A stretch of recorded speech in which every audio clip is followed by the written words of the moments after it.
What's up, guys? Nuance Bro checking in, and today we're going to be talking about something I'm sure pretty much all of you have heard about, unless you're living under a rock, and this is the Taliban takeover of Afghanistan. Now, because I don't want to make this a 50-hour-long video, I'm going to go over some very, very basic history about the Taliban and the events that have led up to today in order to give some context. So in the 1970s, Afghanistan had a friendly relationship with the Soviet Union. They had a Marxist-Leninist government in place.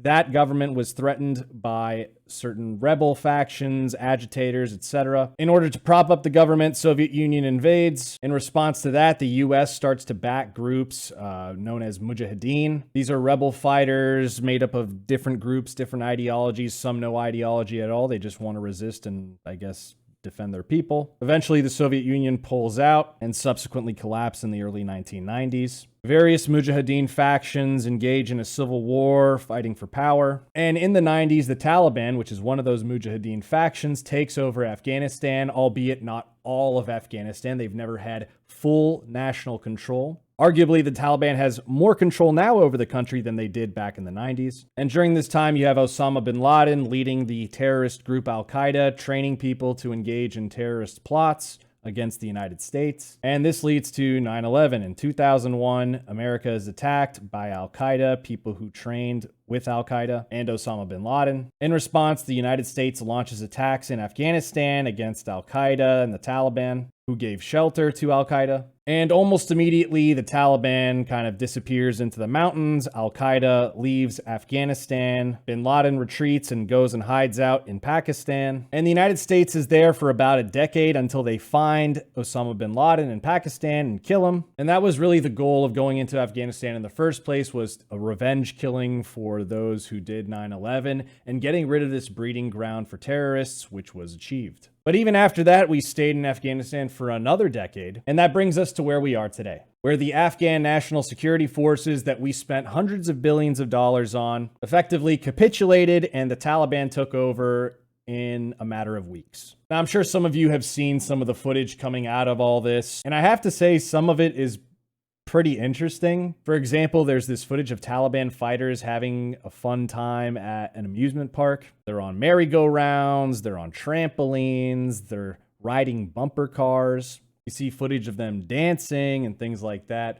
But of course, the Taliban isn't known for having fun. And after the reports came out about them enjoying their time at an amusement park, apparently they burned it down. I cannot confirm that this is the same amusement park, but they burned down an amusement park apparently.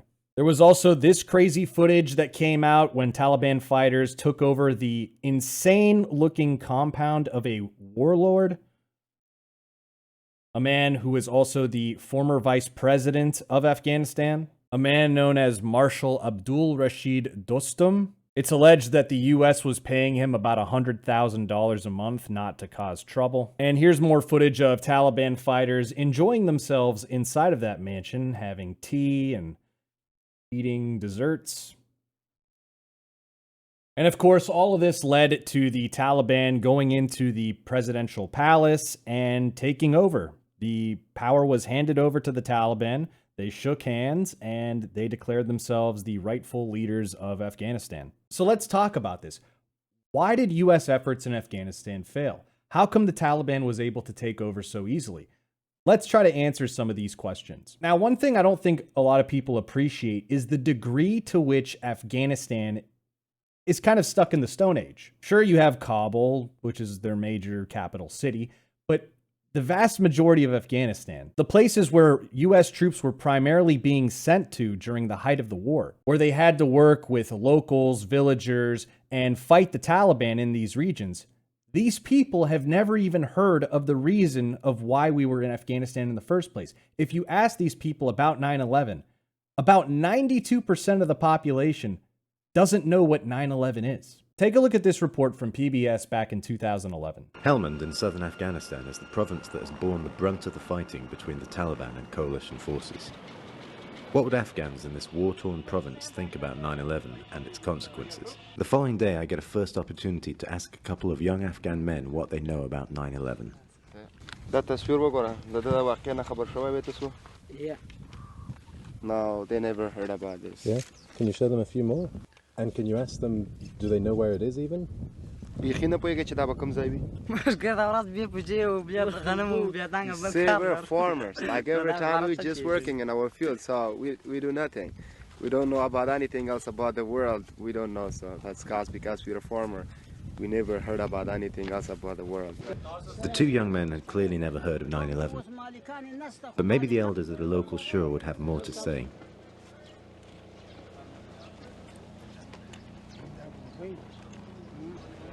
Yeah. No, they didn't see it. He's saying I just can see the smoke from the buildings, and that's it. That's the only thing I can say. When you guys show this picture, that guy saying it's, I think that was a Kabul.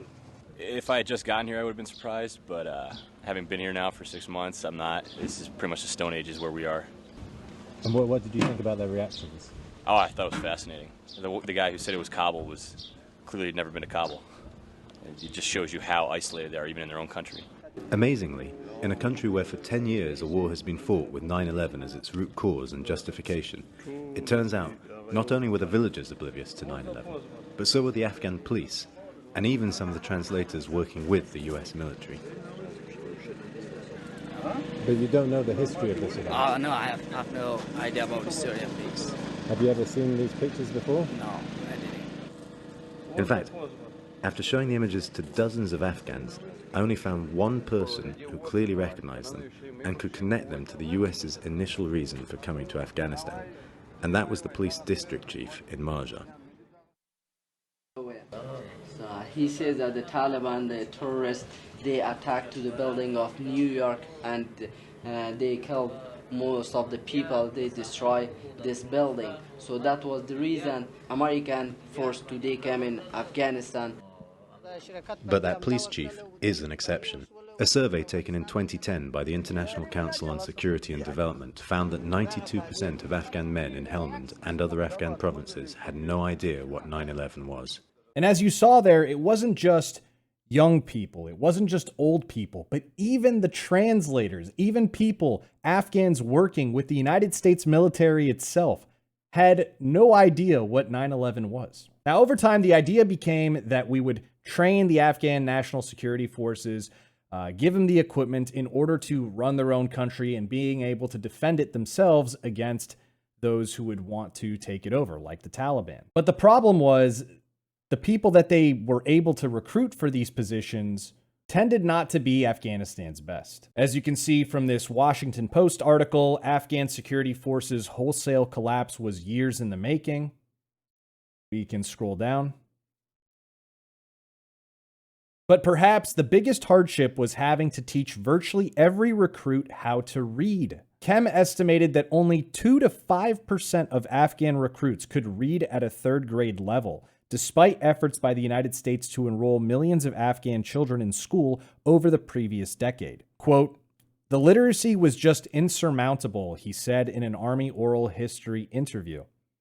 Some Afghans had to learn their colors or had to be taught how to count. I mean, you'd ask an Afghan soldier how many brothers and sisters they had, and they couldn't tell you it was 4. They could tell you their names, but they couldn't go 1, 2, 3, 4. Now, this next video gives you an idea of the lack of morale and the lack of discipline that there was within the Afghan National Security Forces. You're not ready. You don't have a helmet on. Najib doesn't have a rifle right now. How is he ready? It's like having 26 kids that I have to watch after.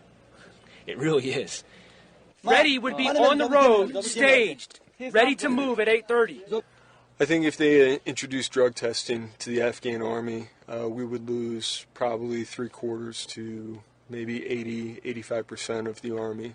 It requires telling them almost 30 times, don't do this, don't do this, don't do this, don't do this, don't do this. Come on, let's go. Get over here and you walk into a whole squad of ANA smoking hashish. Assalamu alaikum. They don't understand that the use of drugs, it affects the way that they accomplish their mission. Ultimately, it affects their ability to protect their nation and get Afghanistan on its feet. Assalamu alaikum. Who's smoking hashish around here? Who's smoking hash? We're gonna find them. Tell him to come over here. Come here. What kind of cigarette is that? What? Why are you throwing away your cigarette? Aren't cigarettes worth a lot of money here? Hashish? Hashish? No hashish. Yes, hashish. You smell this and you tell me that's not hashish. It's not just a complete lack of discipline. Lack of strong leadership is also a big problem. This army is really upsetting me now. In fact, you can't really call it an army at all. I'm just losing interest in it. But what can we do? They've recruited totally the wrong kind of men. They're all stupid and ignorant. These young men are a bunch of delinquents. They're only here because they've been driven out of their villages for misbehaving. You have to figure out what motivates your soldiers. And you need to get that sense of nationalism that, you know, that Afghanistan can be a good country, that, you know, will play on a global scale with all the other countries, that can stand up to Pakistan, that can stand up to Iran, you know, and be, you know, the Afghanistan of history. I've talked to them like this many times. I've gone over it again and again. But they just come for a short while, and if they don't like it here, they just desert. I don't get along with them, and they don't get along with me. Promotion in the Afghan army often has more to do with family connections and money than ability or merit. This provides little incentive to the average soldier. You know, when you look at the enemy, they have performance-based promotions where, you know, if they do a good job, they get promoted, vice who they're related to. And you kind of have to respect that in a way. But I think the video that illustrates the lack of competency by the Afghan National Security Forces best is the video of them trying to do jumping jacks.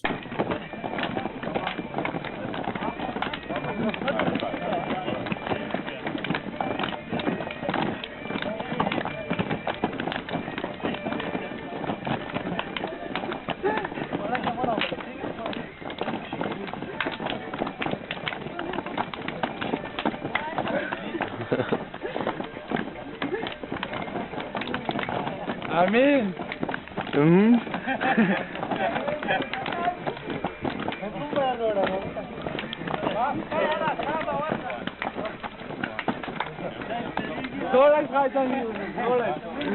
So we're talking high rates of drug use, high rates of illiteracy, can't do jumping jacks, don't base promotions on merit or anything like that. It's based on family connections or whatever.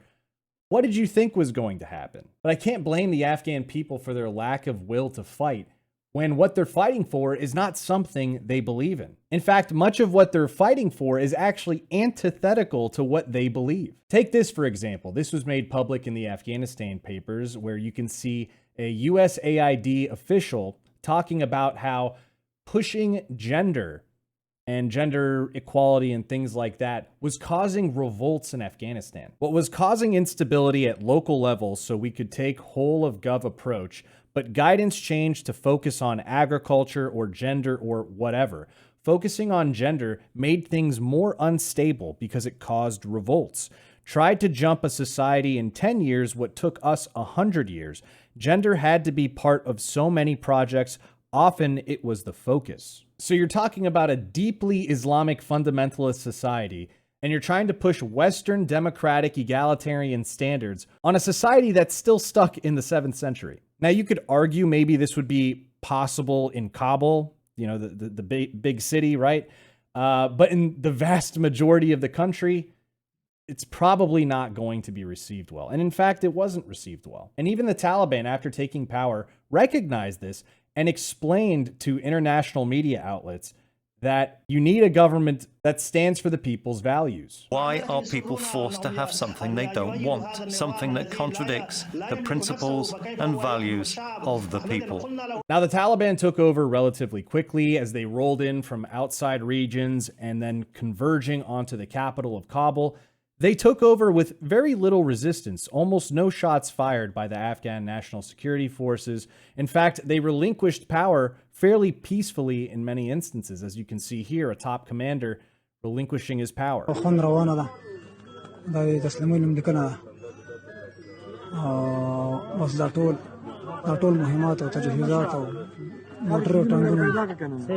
And of course, on the way, the Taliban started releasing those who were imprisoned by the United States-backed government.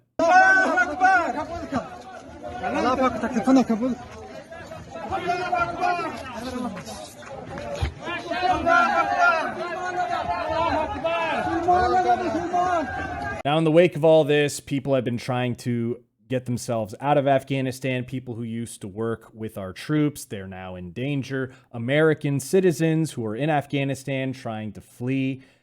The administration isn't exactly sure how many American citizens there are, yet they're still claiming that none of them have been killed or beaten. But then you have Biden directly contradicting his own defense secretary. As you can see here, Defense Secretary Lloyd Austin contradicts Biden, says Americans have been beaten by the Taliban. The president said Friday that the U.S. was not aware of Americans having trouble getting to the airport in Kabul. Now, the scenes out of the airport in Kabul have been pretty horrific if you've seen any of it. I mean, people are trying to hold on to airplanes, not understanding, or maybe they do understand that it would lead to their inevitable death when it takes off. You had Americans who were in Afghanistan contacting media outlets about their troubles getting to the airport. You had Afghans who were working with Americans who were talking about their troubles getting to the airport or getting permission to leave Afghanistan, getting a visa or things like that. So it's been quite the disaster. And in his first interview since this Afghanistan debacle, President Biden was asked by George Stephanopoulos about whether this was a failure. When you look at what's happened over the last week, was it a failure of intelligence, planning, execution, or judgment? Look, I don't think it was a failure. Look, it was a simple choice, George. When the Taliban, let me put it another way. Now you can hear Biden say there that it wasn't a failure, and then he abruptly cuts himself off and then tries to go off onto something else in order to not directly answer the question about whether it was or wasn't a failure. But many people in the media saw this, and they usually cover for Biden almost all the time. In fact, CNN, which has been one of the most ardent Biden defenders, decided to come out against Biden on this. And they had a reporter on the ground, Clarissa Ward, who was in Afghanistan on the ground.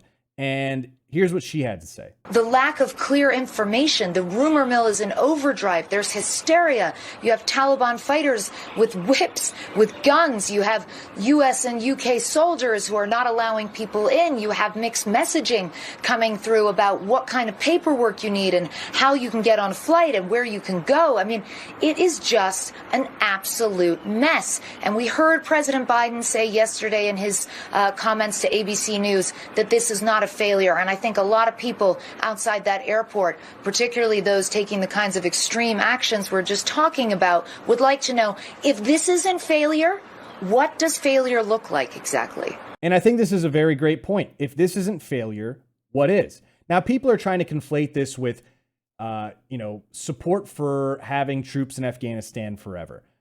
You can still support the troops leaving Afghanistan, removing American presence from Afghanistan, while still acknowledging that Biden screwed up the pullout out of Afghanistan. Before you do that, maybe you should get Americans out of the country. You should get those people who helped Americans that we want to secure and not let them fall into the hands of the enemy and be executed along with their families. Provide those people protection. Let them evacuate. You want to do those kinds of things ahead of time. You don't want to do it hastily at the end where you pull out all the troops and then you have to send in thousands of troops back in order to facilitate this evacuation. And we still have thousands of Americans stuck in Afghanistan. And when you're stuck, I think a fair word to use there is stranded. We have Americans who are stranded in Afghanistan right now. And the Biden administration, via Press Secretary Jen Psaki, has the gall to say that Americans are not stranded in Afghanistan. Most of the criticism is not of leaving Afghanistan, it's the way that he has ordered it to happen by pulling the troops before getting these Americans who are now stranded. Does he have a sense of that? First of all, I think it's irresponsible to say Americans are stranded. They are not. We are committed to bringing Americans who want to come home home. We are in touch with them via phone, via text, via email, via any way that we can possibly reach Americans to get them home if they want to return home. There are no Americans stranded is the White House's official position on what's happening in Afghanistan right now. I'm just calling you out for saying that we are stranding Americans in Afghanistan when we have been very clear that we are not leaving Americans who want to return home. We are going to bring them home. And I think that's important for the American public to hear and understand. I mean, what do you say to that? Americans aren't stranding. We are not stranding Americans. Okay, I mean, if they're stuck there and they can't come home because the Taliban's in their way, or there's thousands of people in line and they can't get everybody out even though they want to leave, sounds like stranded to me. Whether it's temporary or permanent, I don't know what kind of distinction she's making here. It's obviously for political reasons to make themselves look good, but I think most people are sick of that. And this is reflected in the polls. I mean, for the first time in Biden's presidency, his approval has dipped below 50%. As you can see here from Real Clear Politics, his RCP average is negative 2.3, with his approve at 46.6% and disapprove at 48.9%. And the Taliban is taking full advantage of this moment to put out their propaganda. For example, here's a picture that the Taliban put out of them wearing US gear, putting up a Taliban flag in Afghanistan, mimicking the famous Iwo Jima flag raising. Now, there are resistance efforts taking place in Afghanistan, particularly in the Panjshir province. This is a region that's historically been known for resistance against pretty much anyone that's come in, whether it's the Taliban or Al-Qaeda or the Soviets. They've always fought those people off. And here you can see some pictures of even children taking up arms in that province.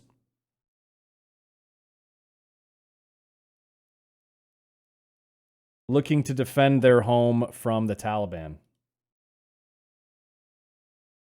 Anyways, guys, that's going to be the end of the video. I know we couldn't cover absolutely everything, otherwise this would be a super long video, but I hope you enjoyed it. Did you learn anything new? Let me know in the comments down below. Don't forget to like, comment, and subscribe. Social media links are in the description box below, as well as merch. Support us at nuancebro.com/join, and I'll see you next time, bro.